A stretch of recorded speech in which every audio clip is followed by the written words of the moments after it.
Supreme court ने UP सरकार पर बेहद ही तल्ख टिप्पणी की है मुजफ्फरनगर दंगों को लेकर। सुप्रीम कोर्ट ने कहा है कि अगर प्रशासन और सरकार लापरवाह ना होती तो कई लोगों की जानें बचाई जा सकती थी। साफ तौर पर यूपी के अखिलेश सरकार को कटघरे में खड़ा किया है। सुप्रीम कोर्ट ने कहा कि यूपी सरकार ने लापरवाही बरती, अगर लापरवाही नहीं होती तो कई लोगों की, कई निर्दोषों की जानें बच सकती थी। मुजफ्फरनगर दंगे पर सुप्रीम कोर्ट ने ये कड़ी फटकार लगाई है अखिलेश सरकार को और साथ ही कहा है कि दंगों के सभी आरोपियों को गिरफ्तार किया जाए। और साथ ही सुप्रीम कोर्ट ने भी कहा है कि इस मामले में फिलहाल सीबीआई से जांच या फिर एसआईटी गठित करने की जरूरत नहीं है, लेकिन साफ तौर पर यहां पर यूपी के अखिलेश सरकार को लेकर बेहद ही तल्ख टिप्पणी सुप्रीम कोर्ट की ओर से, देश की सर्वोच्च अदालत की ओर से। आपको बता दें कि मुजफ्फरनगर दंगों में 50 से ज्यादा लोगों की जानें चली गई थी। यूपी सरकार ने कहा था कि उसने अपनी भूमिका अच्छी तरीके से निभाई है और दंगों को रोकने में काफी हद तक वो सफल रही है। इसे लेकर सियासत भी काफी गरमाई थी। अब सुप्रीम कोर्ट की तरफ से ये जो बेहद ही तल्ख टिप्पणी हुई है, इससे कहीं ना कहीं एक बार फिर से सियासत गरमा जाएगी। हमारे साथ प्रभाकर मिश्रा हमारे संवाददाता इस वक्त जुड़ रहे हैं। प्रभाकर, क्या कुछ और कहा है सुप्रीम कोर्ट ने?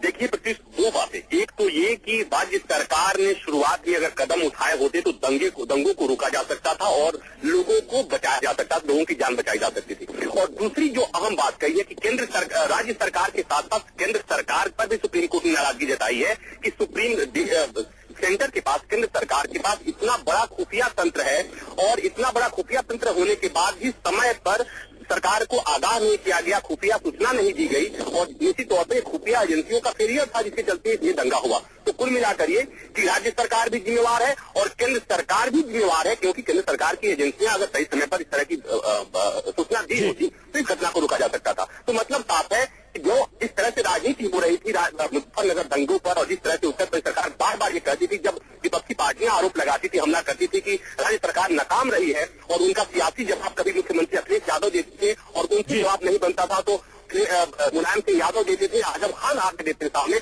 और क्योंकि सबसे बड़े देश की सबसे बड़ी कांग्रेस भी हमलावर थी, कांग्रेस भी हमलावर थी समाजवादी पार्टी पर, लेकिन जिस तरीके से सुप्रीम कोर्ट ने केंद्र सरकार को भी कटघरे में खड़ा किया है, शायद कहीं ना कहीं जवाब कांग्रेस को भी देना होगा।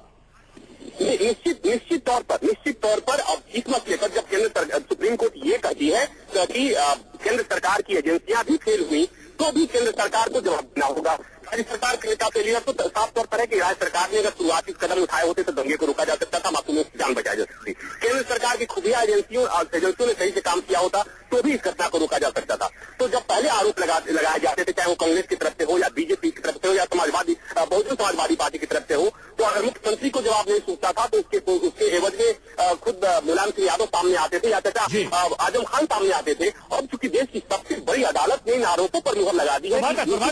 दंगों के बाद जो एक्शन राज्य सरकार की तरफ से लिया गया उस पर सुप्रीम कोर्ट ने क्या कहा है? देखिए, दंगों के बाद कोर्ट ने आज एक जो अहम बात कही है कि जो भी दंगों में आरोपी हैं उन्हें गिरफ्तार किया जाना चाहिए और इसमें कोई मतलब नहीं किसी पॉलिटिकल पार्टी से। तो मतलब साफ है कि सुप्रीम कोर्ट ने जो बात लिखी है अपने जजमेंट में कि इससे कोई मतलब नहीं, इससे कोई अंतर नहीं पड़ता कि वो किस पॉलिटिकल पार्टी से है। मतलब साफ है कि कोर्ट भी मानता है कि कोर्ट ने ये कह दिया है कि इस दंगों पर सियासत नहीं होनी चाहिए। निश्चित तौर पर प्रत्युष, दंगों पर देश में हमेशा से सियासत होती रही है और मुजफ्फरनगर दंगे पर भी सियासत हुई, लेकिन कोर्ट ने कानूनी सवाल खड़ा किया है कि राज्य सरकार ने अपनी जिम्मेवारी नहीं निभाई समय रहते, केंद्र सरकार की खुफिया एजेंसियों ने समय रहते जिम्मेवारी नहीं निभाई और इसीलिए वो दंगा भड़का था। तो मतलब ये कि संकेत साफ है कि देश की सबसे बड़ी अदालत इन्हें आगाह कर रही है कि इन चीजों से आप बाज आइए। पुलिस के लिए भी एक संदेश है कि पुलिस के मामले में भी कोर्ट ने कहा है कि पुलिस को इस मामले में संवेदनशील होना चाहिए, अगर होती तो भी इन चीजों पर काबू पाया जा सकता।